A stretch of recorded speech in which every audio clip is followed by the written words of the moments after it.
I'm Ron. And I'm Don. And this is the Ron and Don Show. Thank you for joining us today. Our topic today is boring old boric. Now, what we're talking about here is boric acid. And anytime I hear the word boric acid, it reminds me of a long ago chemistry class, and it doesn't leave very happy memories. Boric acid is a very useful compound. It is actually a crystal naturally found in the environment, particularly in volcanic areas, but it's also very easily manufactured from boraxo and several other natural forming compounds. And it is basically a chemical that is found in salt water and in plants as well. Look at this list. It is a flame retardant, particularly for wood. It's an antiseptic. It's a pH stabilizer, oftentimes used in swimming pools when the chlorine levels are too high. It is a lubricant enhancer. It improves the effectiveness of lubricants and equipment. It's a compound that is used in manufacturing monofilament elements of fiberglass. It is an insecticide. I think what I'm hearing, the one that's ringing bells in my head, is insecticide. Well, yes, but as a flame retardant, it's really good for wallpapers and wood in restaurants when either being manufactured or as a put on the walls required by the fire department to prevent flame spread. It's also a very good product for external woods. They'll treat the external woods with boric acid either at the lumber mill or on the job site, and it really slows down the chances of dry rot, and it is an insect repellent. Well, this boring old boric acid, we've talked about it in prior episodes. Again, I go back to the usefulness as an insecticide. Yep, it's the gift that keeps on killing. And that is actually something that you'll see in a lot of literature about it. It is very heavily used as a pesticide by pest control companies in a number of their compounds. But basically how it works. If you have a dusting, and I mean a very light dusting of boric acid that a roach or an ant or whatever crawls through, they will get that dusting on their bodies and their exoskeletons.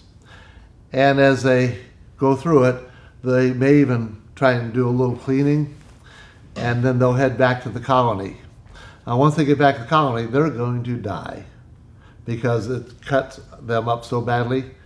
And being particularly roaches are very much into family relations. They like to eat them. And what they will do is they'll eat that dead roach here rather than going out and trying to find food away where it's dangerous. Well, boric acid is also for them a stomach poison, and it kills them, and then they get eaten, and it kills them, and it'll slowly but surely kill the whole population and the colony itself.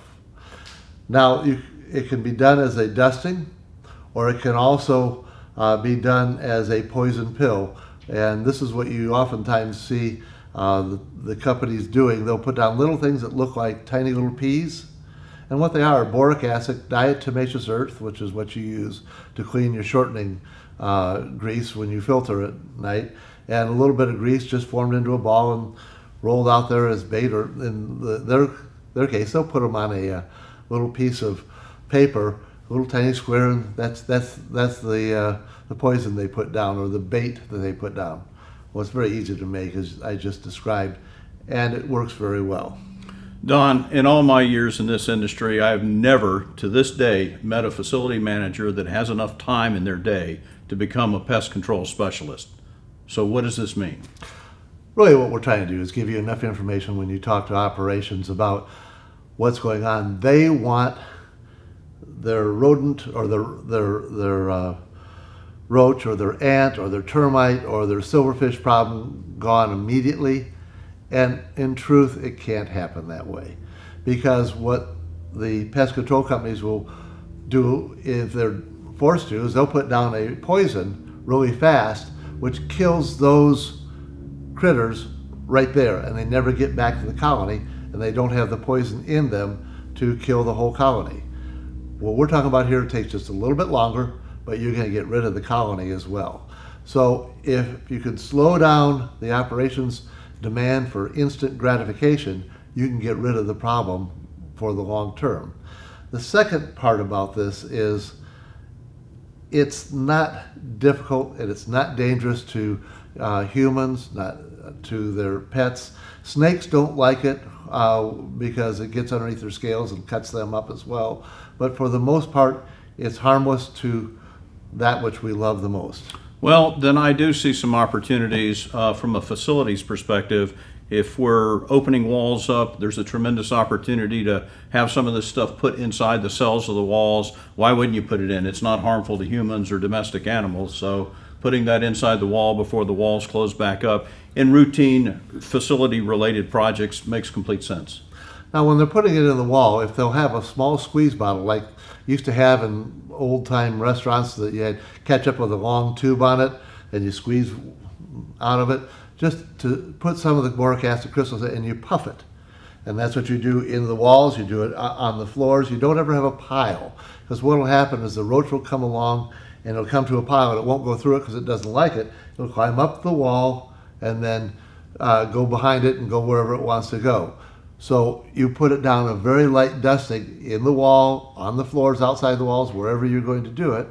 And I make my contractors carry this product on their trucks all the time. You know, if they find a hole in the wall in the kitchen where they've taken down the shelf, just do a puff of it in that hole.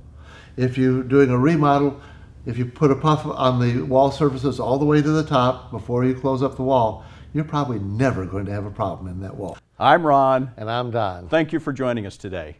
And we thank the Restaurant Facilities Manager Association for their sponsorship of this show.